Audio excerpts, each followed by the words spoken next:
Mheshimiwa Naibu Spika, yako matatizo makubwa sana kwa michezo, hasa kwenye mpira wa miguu. Tatizo la kwanza, kuna tatizo la kukosekana kwa uadilifu kwenye mpira wa miguu. Watu wanajali zaidi mapenzi ya Simba na Yanga bila kujali maendeleo ya mpira wa miguu. Tatizo la timu kucheza chini ya kiwango kwenye ligi lipo.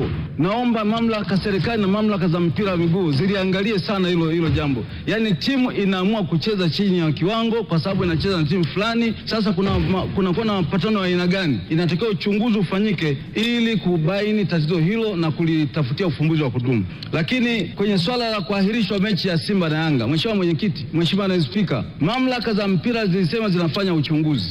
Lakini tangu ziseme zinafanya uchunguzi mpaka leo taarifa ya uchunguzi haijatolewa hadharani. Alafu inaibuka ratiba tu ya ligi kuendelea bila taarifa ile. Mheshimiwa Mwenyekiti, inakuwa Watanzania hawajatendewa haki. Mwisho kabisa, sheria 17 za soka zimekuwa zikilegezwa katika baadhi ya mechi. Kuna matatizo makubwa ya marefari, wengine wanapewa adhabu kila siku. Naomba sana Mheshimiwa Naibu Spika, mamlaka za mpira wa miguu zisimamiwe vizuri ili zisimamie ligi yetu vizuri na iwe bora kweli kweli, sio bora kwenye makaratasi. Lakini leo hii tuwe wawazi wote hapa. Simba Yanga haiwezi kufungwa na timu yoyote ya nchi hii. Kuna nini? Wanasema yamshi la jabal ila jarda. Punda aendi bila bakora. Viongozi wa TFF na bodi ya ligi, acheni kudekeza Simba, acheni kuidekeza Yanga. Acheni kutengeneza utaratibu ambao tunaona kabisa kama hawa wanabebwa, wengine hawabebwi. Acheni. Tuwe wazi. Mimi ni Simba. Kuna siasa mnafanya kwenye mpira sio sawa. Ligi ya Italy imepoteza heshima yake kwa sababu ya hiki ambacho leo hiki tunakileta Tanzania. Mheshimiwa Mwenyekiti, tuongee ukweli. Hakuna watu wanafanya vizuri na wameikuza na kuiheshimisha ligi yetu kama viongozi wa bodi ya ligi ya sasa. Hakuna watu wameweza kukuza mpira wa nchi hii kama kiongozi wa TFF, brother yangu Karia. Lakini leo hii fateni sheria. Sheria haina huruma. Mtu anakurupuka amevaa tai yake, hatuchezi. Kiongozi, nyinyi mnajua sheria, simameni sheria. Sheria ndio itakayotubeba. Kama mnashindwa kufuata sheria, tunakwenda kuua soka ambayo watu wote ndani tunapenda mpira. Bana, yes, kipenga extra saa 6 dakika 17 hiyo. Mtoka kusikia wabunge la Jamhuri ya Muungano wa Tanzania wakiwa wanachangia kuhusiana na masuala mbalimbali ya michezo, hususan wakiwa wamejikita kwenye namna ambavyo ligi kuu soka Tanzania bara inaendeshwa, lakini pia nafasi za Simba na Yanga, namna ambavyo wamekuwa wanapata treatment tofauti na wengine. Lakini Mheshimiwa Joseph Msukuma na yeye pia aliweza kuuliza maswali, alichangia ikiwemo question body ya ligi, namna ambavyo wameliendo ili jambo la kutoa ratiba mpya ya mchezo wa Kariakoo Derby. Lakini pia utapata nafasi ya kumsikia Waziri Kabudi akitolea ufafanuzi kutokana na mambo mbalimbali ambayo yaliulizwa. Mheshimiwa Mwenyekiti, namuuliza kaka yangu Kabudi, Mheshimiwa Waziri, na nilikuona kutokana na mgogoro uliopo kwenye timu zetu hizi kubwa mbili, nilikuona ulitoka saa 4 usiku kwenye kikao, lakini baada ya kutoka mle mpaka leo hatujajua kilichotokea kule. Mpira wa Simba na Yanga ndio burudani pekee iliyobaki kwa watu wote. Sasa mnatambua kabisa iko migogoro, lakini hata kwenye taarifa yako Mheshimiwa Kabudi sijaona mahala ambapo unataja. Ikiwa rais mwenyewe anafadhili mpaka anatoa hela zake mfukoni kwa hapa vijana hamasa, halafu mnaona huu mchezo tuendelee kusikia tu ngonjera za huyu na huyu. Kama utakuja na taarifa sahihi ulichokisikia kieleze, hili ndio bunge la wananchi. Halafu unaleta taarifa tukupitishie budget, tunaacha kuelewa kinachoendelea. Mheshimiwa Mwenyekiti, niamini Simba hawana makosa, Yanga hawana makosa, lakini kinachoendelea, nani anayetakiwa kutueleza taarifa sahihi? Tunaona kama michezo kama kesi imeenda kasi, imerudi kasi, imekuja huku, kabla mlalamikaji hujamsikiliza unatangaza mechi, anacheza bodi ya ligi, anacheza Yanga. Sasa nataka kujua Mheshimiwa Kabudi, wewe ulienda kulisikiliza pande zote mbili, Simba na Yanga. Sitaki kusema Yanga ina makosa wala Simba ina makosa. Wewe waziri uliyesikiliza, utupe majibu. Sisi wabunge lazima uje na taarifa. Sisi Tanzania tumepata heshima ya kuandaa AFCON, halafu dunia yote itaangalia AFCON inaandaliwa Tanzania, halafu tunakuwa na viongozi wahuni tu wanaamua wanavyotaka. Hatuwezi kwenda kwa design hiyo. Hapana. Sisi wote tunaweza kuwa marais wa TFF, wote tunaweza kuwa viongozi wa bodi ya ligi, hata mimi naweza kuteuliwa. Halafu lazima niwe wazi, sio tu kama tumempa mtu kuongoza familia yake. Na kuomba sana Mheshimiwa Waziri, kuliko kulitia aibu taifa hili tulikoenda kwenye michezo yetu, ni shauri bodi ya ligi isiongozwe na TFF, iwe independence, wazungu wanasema, ijitegemee. Tunaona hivyo independent hivyo. Tunaona sasa inapokea maelekezo tu kutoka kwenye bodi, kwenye TFF. Kwa hiyo ninaomba sana mwenyekiti, tuache na tuunde bodi ya ligi inayojitegemea. Bwana, huyo ni Mheshimiwa Msukuma, yeye pia akichangia lakini pia akitoa suggestions zake kuhusiana na namna ambavyo ligi inapaswa kuendeshwa. Lakini kwa upande wa Waziri Kabudi aliweka wazi ya kwamba hili jambo huku ni jambo ambalo wao hawapaswi kuingilia, kwa sababu FIFA watakuja kutubani kwa sababu wao watakuwa wameingilia maamuzi ya mchezo wa mpira wa miguu. Akataja mfano wa padri kuja kutoa maungamo kwamba haitakiwi. Bana, tunachokizungumza, kelele ambazo huwa zinapigwa zimefika kwenye jumba la wawakilishi wa wananchi, kwa maana ya Bunge la Jamhuri ya Muungano wa Tanzania. Hoja ni nyingi, ingawa nyingi tumekuwa tunaziishi. Ili la mechi kupangwa tumelizungumza sana. Kuna maswali yameulizwa humo na Mheshimiwa Hamisi Tale Babu Tale, lakini pia Mheshimiwa Kakunda naye pia amehoji kwamba hizi Simba na Yanga ni kama timu ambazo hazitakiwi kupoteza hivi, kama zinapendelewa, na kuna timu zinaonekana zinacheza chini ya kiwango. Hii imekaaje?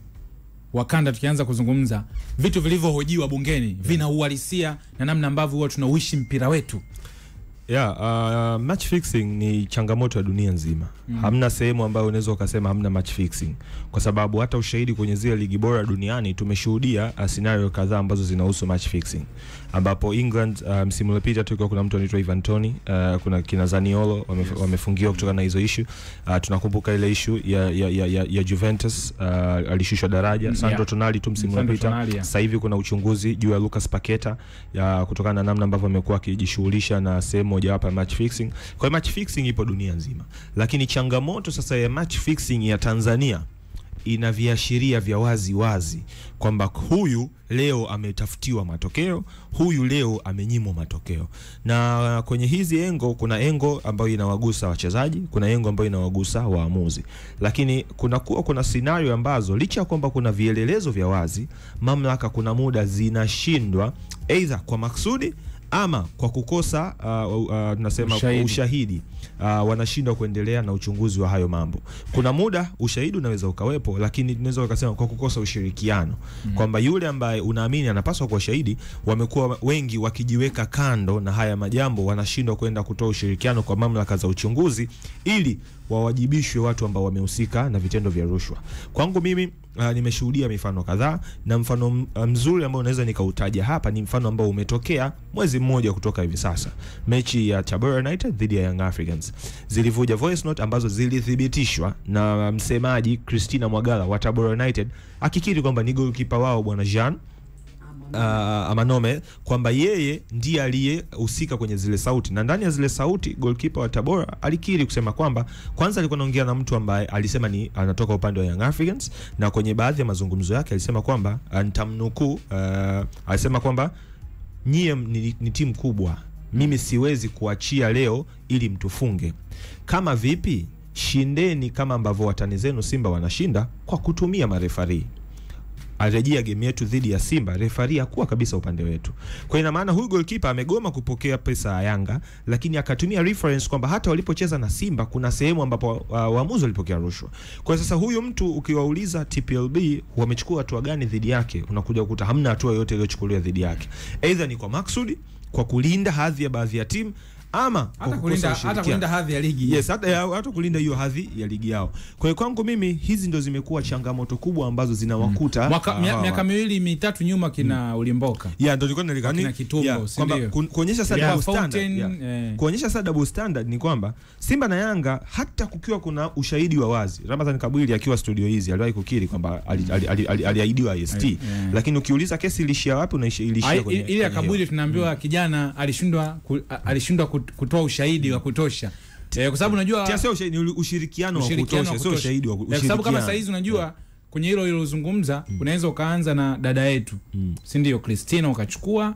Christina amekuja kuuambia umma kwamba tuna sauti hizi, unaenda kwa mchezaji bwana, hii namba ni ya nani, ile upiga simu ulikuwa unaongea nayo, watu na track bwana, huyu nani, jambo linaanza pale. Unajua bad enough ni kwamba kutokana na hizi double standards sasa ndizo ambazo zinatengeneza scenario kuwa nyingi. Mfano umegusa hapo ukina Ulimboka, umemgusa hapo Yusuf Kitumbo. Na Yusuf Kitumbo amerudi. Ni amefunguliwa, yes.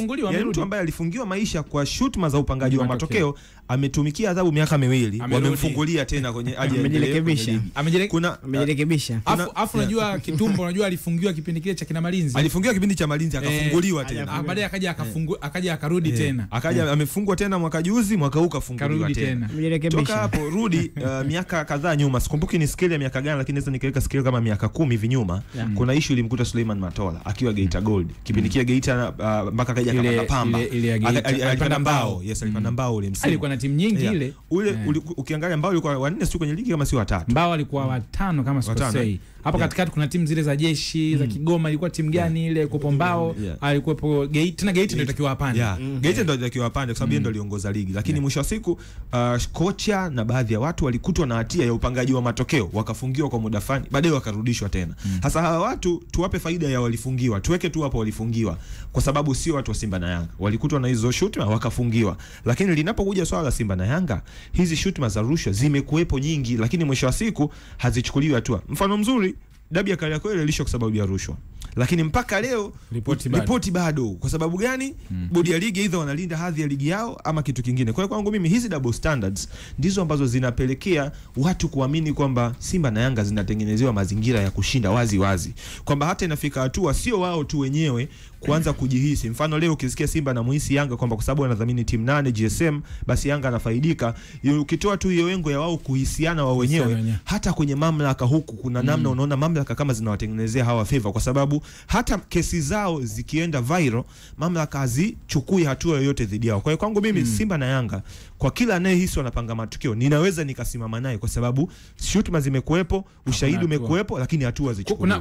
Kuna kitu kimoja Nsajigwa wakanda hapa mjaribu kuzungumza namna ambavyo tunaishi na scenarios zilizopo. Ni juzi mimi niliandika kwenye mtandao wa X na nilipost Instagram. Na ilikuwa baada ya mechi ya Simba ile mwamuzi kaongeza dakika 15 ya mambo yalikuwa mengi. Watu wanazungumza kwamba bwana hii mechi imefanywa hivi, na watu wapo waziwazi, yani mtu anaongea kabisa. Watu naona. Mimi nikaandika kama kuna mashujaa wanatoka na wanazungumza haya mambo, chukuliwe. Kama mamlaka za soka haziwezi, si ndio? Kwa sababu hizi ni issue za rushwa na inazungumzwa waziwazi, basi mamlaka ambayo inahusika na masuala ya upambanaji na rushwa, kwa sababu pia tulishaona walikuja kutoa elimu kwenye upande wa football kama mwaka 1.5 miaka 2 nyuma, mpaka mechi watu walicheza kwenye eneo la ushirikiano. Basi watusaidie wa jump in waje. Na sisi studio tulikuwa naye hapa. Mkurugenzi alikuja hapa tukazungumza. Kwa hiyo nafikiri kuna nafasi ambayo kuna ile ambayo linazungumzwa Nsajigwa, tuiombe wabunge wamezungumza, serikali iweze kuingia. Kuna watu walisema hadharani Singida na Yanga wamepanga matokeo ile mechi. Mnakumbuka? Tena wengine mpaka waandishi wa habari, mtu anayekiwa mic anasema hii mechi ya mipango kabisa. Yaani kweli. Tusaidiane, tuokotane humo. Nimeona Yanga saizi wao kidogo wameanza barua. Basi tuanze kuokotana, kwa sababu inawezekana mtu anatoka anasema hii mechi imepangwa matokeo. Kwa sababu bodi ya ligi kama wanakaa kimya, hawachukui hatua, ndio unachokizungumza kwamba inawezekana wao wanaficha, lakini watu wanazungumza inakuwa mbaya. Leo mpaka bungeni inafika. Kwangu kuna kitu kimoja hapo kwenye hiyo issue, na issue nzima ya kuelekeza Simba na Yanga. Unajua mabadiliko inabidi yaanze na sisi wenyewe. Yaani sisi washabiki, sisi wadau, sisi waandishi, sisi wabunge, sisi wananchi wa Tanzania, sisi tunabidi tuanze kubadilika. Inawezekana bodi wapo tayari kuifanya hiyo kazi vizuri tu na mamlaka nyingine ikiwemo TAKUKURU ambao wanapambania masuala ya rushwa, lakini hoja ambayo inakuja swali la msingi, kesi inamhusu labda Simba ya masuala ya upangaji na matokeo. Bwana Simba kabainika na hivi, huyu adhabu yake ni hii. Hao mashabiki wa Simba ambao wako bungeni wapo tayari kuipokea hiyo adhabu? Si mamlaka ambayo inafanya utaalamu imemwamua, au ndo tutaanza mjadala tena bungeni? Ikitokea labda ndo issue kama hizo, si timu hajapeka uwanjani, mtu akatoa alama au ashushe daraja, hao walioko kubungeni watakuwa tayari kupokea matokeo? Hao walioko kumtaani watakuwa tayari kupokea matokeo? Au ndo kutakuwa na maandamano? Kwa hiyo hatuwezi kubadilika kwa sababu ya interest. Yani issue ni kwanza, natamani kuona kabla hatujaanza kuchangia kwa midomo, tubadilike kwa vitendo, kwa sababu kisikiza walikuwa wanachangia jana, karibu kila mtu anavutia upande wake. Maana tayari hapo bodi ya ligi akiamua chochote watagawana tena, mjadala utaibuka upya. Kuona bado kuna hiyo shida kubwa ambayo ipo kiasi kwamba hata bodi ya ligi wenyewe kuna wakati unakuwa unaonea huruma hawa watu. Hawa wanaambia wasiwedekezwe wafanye hivi, lakini kuna muda akiamua tunaonaga watu wanaibuka hapa. Kwa mfano itokee Sharika Mwele kipindi kile ile taarifa ya kutaka kufungiwa miaka miwili, walikuwa wanazungumza huyu asifungiwe, wengine ndio wako kule bungeni. Sasa watu kama hawa